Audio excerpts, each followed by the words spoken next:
Hello, today's vlog is for the month of March to talk about all the events that happened at ASD. We hosted Founders Day just last week. Founders Day really should be on Friday, April 15th, but with the students gone on vacation, we decided to celebrate earlier on Friday, April 5th, and it was wonderful. As always, we started with a short celebration in the front of the building where students dedicated flowers at the base of the Gallaudet statue and also at the base of the Clare statue. Steve Borsati was dressed as Thomas Gallaudet and I as Laurent Clare, and side by side we shared the story of ASD's founding. Afterwards, we came and had a formal ceremony here at the VCC. At the ceremony, we felt very fortunate to have Kathy Burns, president of the board, alongside me. Also, we had former executive directors Ed Pelletier and Harvey Corson as well. Brian Kilmkowitz from the state of Connecticut, the special education director, was in attendance at our ceremony, and West Hartford Deputy Mayor Beth Kerrigan came to share a proclamation from the town of West Hartford for Deaf Heritage Week and Founders Day. In addition, Governor Ned Lamont sent forth his proclamation that we shared during the ceremony.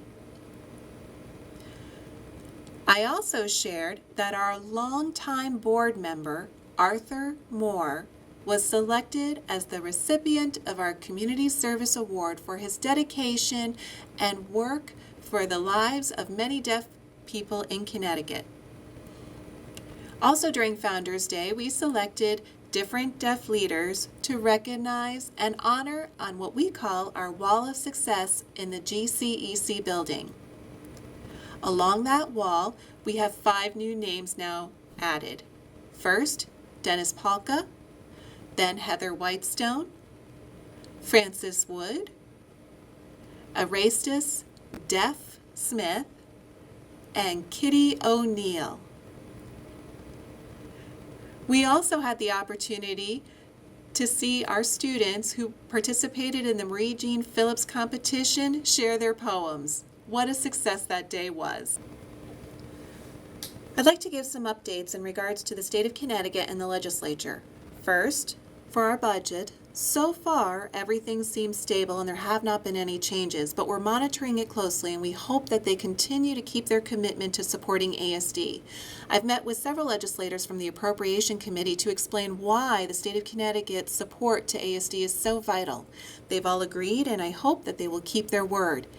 If something changes, I'll be sure to keep you all posted so you can advocate on behalf of ASD. Thank you for your support. Second, we have 2 bills that are being brought forth. The first one is House Bill 7230, which is an act concerning interpreting standards. We developed a very nice comprehensive bill and brought it forth. Now, of course, legislators made some changes and eliminated certain items. So far, the interpreting standards and the expectations of interpreters, that piece has been maintained, and we hope that we can bring in more interpreters here at the state. The second piece of the bill is a standards board to help monitor interpreters. Legislators felt that this was not the right time for that board, so that was eliminated. The third part was captioning in public places, and that part was eliminated from the bill as well, and we're not sure the reason, but we hope to find out soon. However, that bill is moving forward with the interpreting standards, and we'll keep a close eye on it. The next bill, 7353, is an act concerning special education. In the language of that bill are 3 critical areas. The first one focuses on language and communication plans.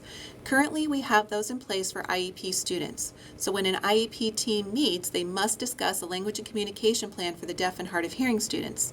504 students, however, do not have that requirement currently, and this bill would require that the language and communication plan is addressed for 504 students. Next, for emergency planning for students in a public school, during fire alarms or lockdowns, deaf and hard of hearing students who are mainstreamed have no clear plan and oftentimes don't know what's happening. Part of this bill would require that schools address the emergency planning for deaf and hard of hearing students who are mainstreamed in public schools. A third piece is the language assessment part of the bill. And that would establish a working committee that would come together to develop a language assessment for all children ages birth to 21.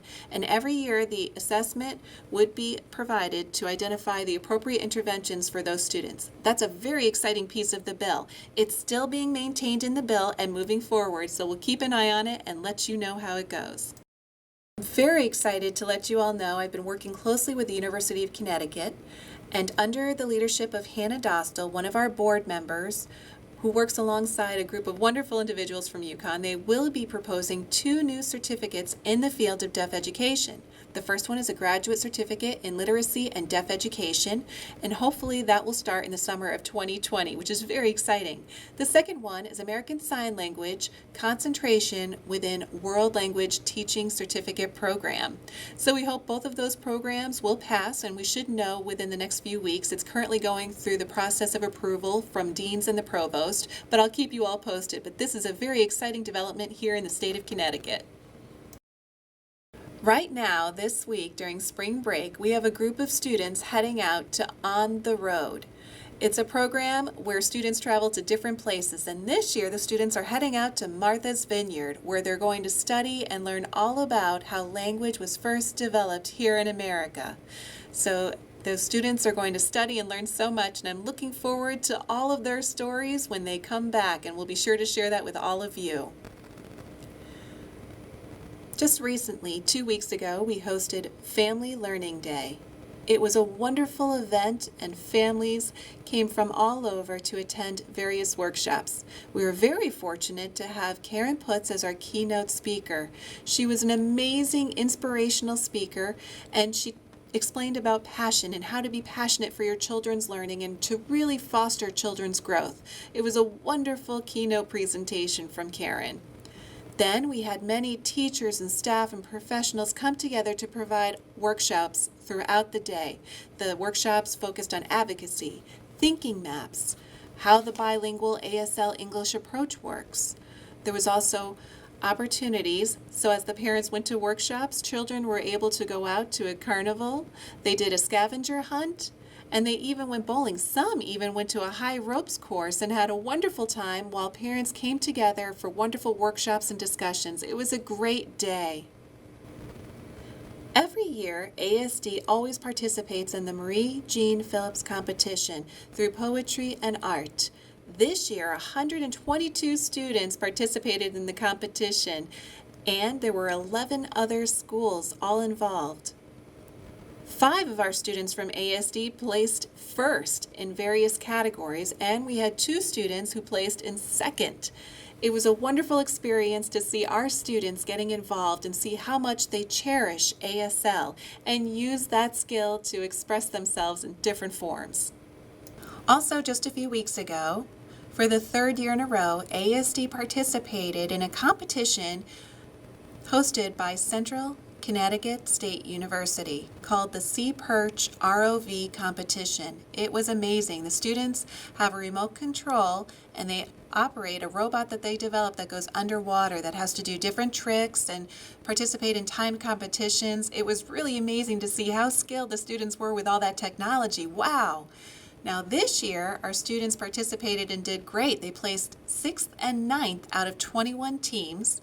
Middle school students placed 5th out of 28 teams, and our high schoolers placed 4th and 7th out of 21 teams. ASD sent 8 teams all together to participate, and that was really exciting. Last, our students also participated in a culinary arts competition, and this year it was hosted out in Las Vegas. And this is the 10th annual competition.